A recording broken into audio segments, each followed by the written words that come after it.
자, 26페이지부터 갑니다. 자, 제가 첫날에 가장 강조하는 거는 그거거든요.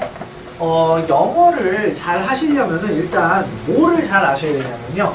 영어하고 우리말의 차이를 좀 구체적으로 이해를 하신 다음에 이 언어가 도대체 왜 이런 시스템으로 가는지를 좀 아셔야 되거든요. 그러면 제가 이 질문을 항상 하는데, 우리 그래도 영어를 거의 한 10년 배우지 않았나요? 그쵸? 초중고 합치면은 한 10년 아니에요? 아닙니다. 네. 아무튼 미니멈 한 7년, 8년 이상은 배웠을 거 아니에요. 그쵸? 7년, 8년 이상은 배웠을 텐데, 영어와 우리나라 말의 가장 다른 점이 뭐예요? 영어와 우리나라 말의 가장 다른 점이 뭡니까? 라고 하시면 대부분의 분들이 뭐 얘기하시냐면, 야, 어순이 다르지, 이렇게 얘기를 하시거든요. 그쵸? 어순. 맞아. 근데 그건 맞긴 맞는데요, 반만 맞는 거야. 어순이 달라요 라고 까지만 얘기를 하면은요, 전체적인 그림을 좀 못 잡는 거거든요. 그래서 제가 영어 지금 토익 수업을 할 때 가장 여러분들에게 중점을 둘 건 뭐냐면요, 시야를 좀 넓혀 드릴 거예요.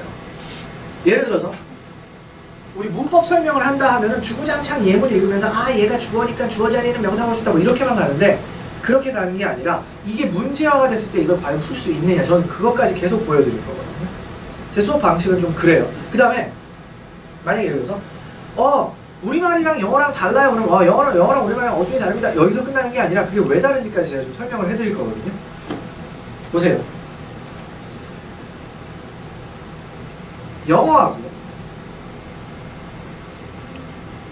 우리말하고 다른 근본적인 거는 어순이 다르다고 했는데, 어순이 왜 다른지 그것까지 제가 설명을 해드려요. 어순이 왜 다르냐 하면요, 영어에는 조사가 없어요. 근데 우리나라 말에는 조사가 있어요. 이게 영어 시스템을 영어와 우리나라 언어 시스템을 어마어마하게 바꿔버리거든요. 무슨 얘기냐면은, 보세요. 조사라는 건 뭐예요? 우리는 주어 뒤에 무슨 조사를 쓰죠? 주격 조사, 은는 이가, 이걸 쓰죠. 학생이, 철수가, 이런 걸 쓰죠. 영어는 조사가 없어요. 그러면은 우리말은 조사만 보면 걔가 주어인지 목적어인지 알 수 있죠. 예를 들어서 학생이 하면은 걔는 뭐예요? 주어지. 학생을 하면은요, 목적어가 되는 거죠. 그렇죠? 우리나라 말은 뭐만 보면 끝이야? 조사만 보면 끝이에요.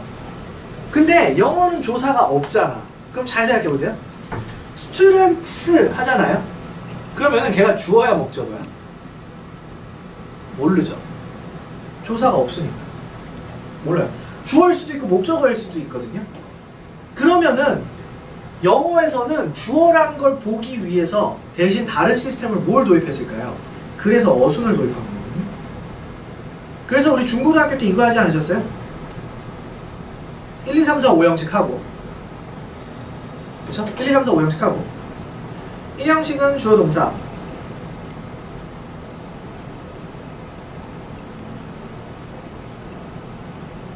이거 했었죠?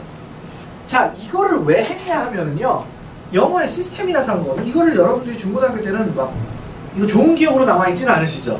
이게 SVIODO 막 이렇게 외우는데, 이건 외울 게 아니라 얘가 지금 뭘 나타내는 거냐면요, 조사가 얘는 없어. 조사가 없어서 얘는 주어인지 목적어인지를 뭘로 판별을 하나 하면요, 이 언어가 배열되는 순서로 주어인지 목적어인지를 파악하시는 언어예요. 그러니까 우리나라 말이랑 완전 달라요. 무슨 얘기냐?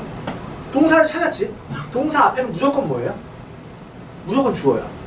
동사 뒤는 목적어 아니면 보어가 다 알아서 오겠죠. 그쵸? 그럼 이게 조사가 없기 때문에 이 순서가 중요한 거예요. 예를 들어서 우리나라 말 같은 경우는, 야, 학생이 죽었다 하면은 학생이가 주어잖아. 그러면 이렇게 해도 되나요, 혹시?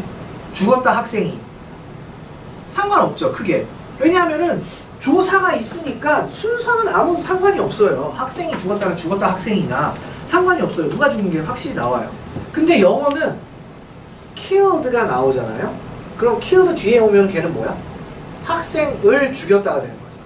근데 student killed가 되면은 학생이 죽였다가 되는 거예요. 근데 그거를 누가 구별을 해? 자리가 구별을 하잖아요. 조사가 없기 때문에 그런 거거든요. 그래서 어순이 되게 중요해요. 무슨 뜻인지 아시겠죠? 그래서 제가 영어 문장을 분석할 때는 항상 뭐부터 찾으시라고 하냐면 동사부터 찾으셔야 돼요. 무조건. 동사가 영어의 핵심이거든요. 동사를 잡으면은 동사 앞에는 무조건 뭐? 주어죠. 동사 뒤에는 무조건 뭐? 보어 아니면 목적어 뭐 그런 애들이 쭉 오겠죠. 근데 내가 여기서 드는 질문은 또 이거야. 뒤에 그래 네 말대로 스튜던트가 왔다. 스튜던트가 왔어요. 그러면은 얘가 보어인지 목적어인지는 조사가 없으니까 이건 또 누가 결정을 해? 그러니까 이게 미치는 거예요, 영어가.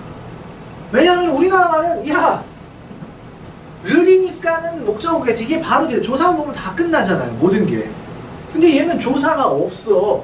그러니까 동사 뒤에 스튜던트가 왔으면 얘가 목적어인지 보어인지를 구별하기가 힘들다라는 거죠. 그래서 영어는 이게 목적어인지 보어인지를 구별하기 위해서 그 역할을 누가 할까요? 동사가 합니다. 동사가. 조사가 없으니까 동사 앞에 있는 애는 전부 다 뭐? 주어겠죠. 어순. 동사 뒤에 있으면 어순까지는 알아. 그럼 동사 뒤는 목적어 아니면 보어일 거 아니야. 근데 뒤에 목적어인지 보어인지는 누가 어떻게 알아? 모르죠. 그거를 누가 결정한다? 동사가 결정하는 거예요. 그래서 왜 중고등학교 때 1, 2, 3, 4, 5 형식을 왜 했다라고 생각을 하세요? 여러분들 괴롭히려고 한 게 아니라 동사가 문장의 뭐를 결정한다? 동사가 문장의 패턴을 결정하거든요. 그럼 예를 들어서 동사가 이 형식 동사야. 그러면은 뒤에는 뭐가 있어야 돼요? 보어가 있어야 되는 거죠. 그러니까 이 형식 동사면 뒤에 스튜던트가 나오면 걔는 뭐가? 보어가 되는 거고. 만약 3형식 동사야, 동사가. 그러면 뒤에 스튜던트가 오면 걔는 뭐가 되는 거예요? 목적어가 되는 거죠. 이걸 누가 결정한다? 동사가 결정하는 거예요. 이게 다 뭐 때문에? 조사가 없어서 생기는 일이거든요. 어떤 느낌인지 아시겠죠? 그래서 영어를 공부를 하실 때 제일 중요한 게 예를 들어서 단어를 외우실 때 명사나 형용사나 이런 애들은 뭐만 외우면 돼? 솔직히 까놓고 얘기하면 단어 뜻만 외우면 되거든요. 근데 동사는 단어 뜻만 외우면은요 해결이 안 돼요. 완벽하게. 얘가 동사를 어떻게 쓴다는 동사의 패턴까지 알아야지 뒤에 목적어가 오는지 보어가 오는지 목적어가 두 개 오는지 목적어랑 목적격 보어가 오는지 이거를 다 누가 결정해? 동사가 결정하는 거예요. 그래서 항상 영어는 동사 중심의 언어라는 걸 머릿속에 꼭 넣어두시고요. 문장 분석할 때 항상 뭐부터? 동사부터 무조건 찾으셔야 되는 거예요. 되셨죠? 그래서 이것만 인트로에서 꼭 기억을 좀 해주세요. 조사가 없기 때문에 어순하고 동사의 패턴이 무조건 모든 걸 다 결정할 거다라는 거. 되시겠죠? 그러니까 이렇게 되는 거죠.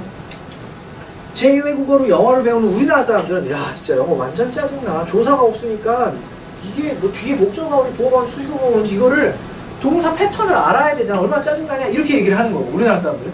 근데 역으로 얘기해 볼까요? 미국 사람들이 이렇게 얘기할 수도 있어. 야 얼마나 편하냐? 동사만 알면은 앞에는 무조건 주어고 뒤가 뭐가 올지 이거 동사 보면 끝이잖아. 얼마나 편한 언어 아니야? 이렇게 되는 거죠. 시스템이 그냥 다른 거예요. 뭐가 더 편하다 뭐가 더 쉽다라는 건 없는 거예요.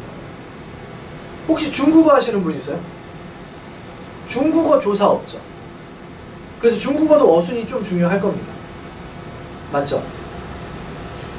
영어만큼은 아니더라도 그래도 어순이 어느 정도는 정해져 있죠. 네. 일본어 잘하시는 분 있나요? 일본어는 조사가 또 있어요. 그래서 그런 차이들이 조금 있으실 거예요. 그래서 다른 언어를 공부하시는 분이 있으시면은 그런 것들을 한번 생각을 해보세요.